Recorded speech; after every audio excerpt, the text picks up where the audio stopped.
Fédération tunisienne de handball rend hommage à Heshmi Razgalla, figure emblématique du handball tunisien, en organisant à partir d'aujourd'hui à Grand-Bélia un tournoi international amical en son nom. C'est une très bonne initiative à saluer. Heshmeras Galla, décédé le 9 septembre 2025, est une légende du sport tunisien et du handball en particulier. En tant que joueur, il a porté de 1962 à 1977 les couleurs du club sportif des cheminots, de l'association sportive des PTT et de l'Espérance sportive de Tunis en Tunisie et de deux clubs en Allemagne. Il a remporté de nombreux titres de championnat, deux coupes et deux titres arabes et africains. Comme entraîneur, il a dirigé l'Espérance sportive de Tunis, l'AS Hammamet, le club sportif d'Amamlif. Il a également travaillé dans les pays du Golfe. Avec notre 7 national, il a obtenu le championnat d'Afrique des Nations en 1979 et la Coupe de Palestine en 1992. Le tournoi international Heshmeras Galla, donc organisé à Grombel, a réuni 4 sélections: la Tunisie, le Koweït, la Guinée et l'Iran. Le programme du tournoi est le suivant: cet après-midi à partir de 15 heures, Guinée-Koweït, à 17 heures, Tunisie-Iran. Demain, Koweït-Iran à 15 heures, Tunisie-Guinée à 17 heures. Le vendredi 31 octobre, une seule rencontre à 16 heures entre la Guinée et l'Iran. Et samedi 1er novembre à 16 heures, Tunisie-Koweït. Par ailleurs, le tirage au sort du championnat arabe féminin des clubs champions et vainqueurs de coupe effectué hier a donné lieu à deux poules. La poule A est composée du club de Moknin, de l'AS Hammamet, du club Green de Koweït, du club Kassioun de Syrie. La poule B est composée du club africain, de l'association féminine du Sahel, du club féminin Salwa du Koweït et du club de la Banque de Syrie. Le championnat arabe féminin de club aura lieu du 1er au 9 novembre 2025 à Hammamet. On passe en football à présent et notre sélection nationale des moins de 17 ans a terminé sa préparation pour la Coupe du Monde 2025 au Qatar qui débutera lundi prochain. Cette préparation comportant 5 rencontres amicales face à des équipes également qualifiées pour la Coupe du Monde 2025 au Qatar a débuté le 8 septembre à Béja. Nos Aiglons se sont inclinés 1-2 face au Burkina Faso, puis ils ont affronté l'Égypte par deux fois, le 10 et le 13 octobre au Caire, avec une victoire par 3-2 pour l'Égypte et un nul vierge. Le 25 octobre en stage aux Émirats arabes unis pour s'adapter aux conditions climatiques du pays du Golfe, ils ont battu l'Arabie saoudite par 1-0, puis ont été battus hier 1-2 par le Chili. Notre sélection U17 entamera le lundi 3 novembre sa participation à la phase de poule de la Coupe du Monde de football au Qatar. Elle affrontera pour le camp du groupe D les Fidji à 16h45. Le jeudi 6 novembre, elle sera opposée à l'Argentine à 14h30. Le dimanche 9 novembre, elle croisera le fer avec la Belgique à 13h30.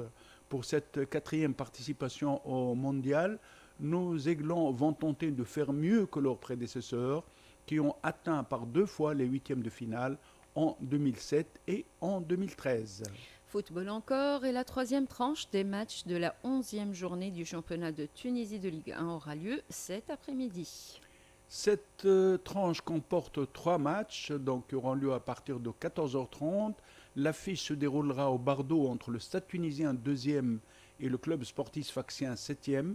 Match retransmis par l'Otanien 1 et la chaîne qatari El-Kes 1. À la Marsa, l'avenir sportif de la Marsa 10e recevra l'étoile sportive du Sahel 12e.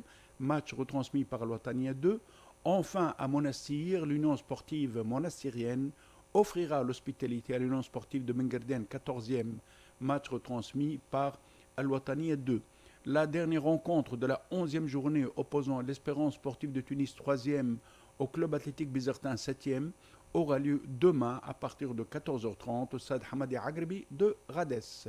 En volleyball, le 21e championnat arabe féminin des clubs se déroule au Palais des Sports d'El Manzah, marque aujourd'hui une pause.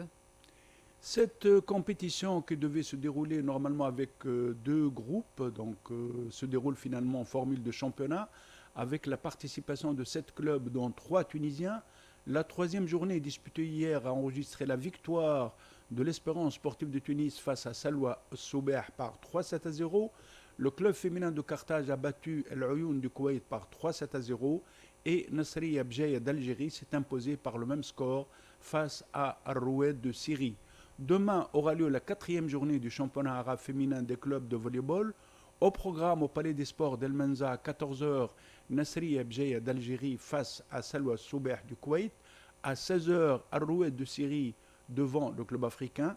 Et à 18h, l'Espérance sportive de Tunis affrontera El Ayoun du Koweït. Le championnat arabe féminin des clubs de volleyball prendra fin le dimanche 2 novembre avec les matchs de la 7e journée. Et puis on termine avec le taekwondo et Ouhoud Benoun en moins de 53 kilos clôturera demain la participation de la Tunisie au 27e championnat du monde. Cette édition du championnat du monde de taekwondo qui a débuté le 24 octobre à Wuxi en Chine. Donc pour le moment, le bilan de la participation tunisienne avec 10 athlètes, dont 4 filles et 2 garçons, à 12 jours de la fin de la compétition, et une médaille d'or obtenue par Khalil Jendoubi en moins de 63 kilos. Les deux seules nations qui ont jusqu'à présent obtenu 2 titres sont la Turquie en moins 46 kilos dames et en plus de 73 kilos hommes, et le Brésil en moins 57 kilos dames et en moins de 80 kilos hommes. Ce matin, nos deux taekwondistes Wefer Masrouni en moins 70 kg et Nourdine Triki en moins 58 kg prennent part à la compétition. Et bien ainsi s'achève notre point sport pour aujourd'hui. L'information à retenir, le tournoi international amical d'handball Heshmiras Gala débute cet après-midi à Granbelia avec la participation de la Tunisie, du Koweït, de la Guinée et de l'Iran. Nourdine Hafsi, merci. Et merci. samedi, excellente journée.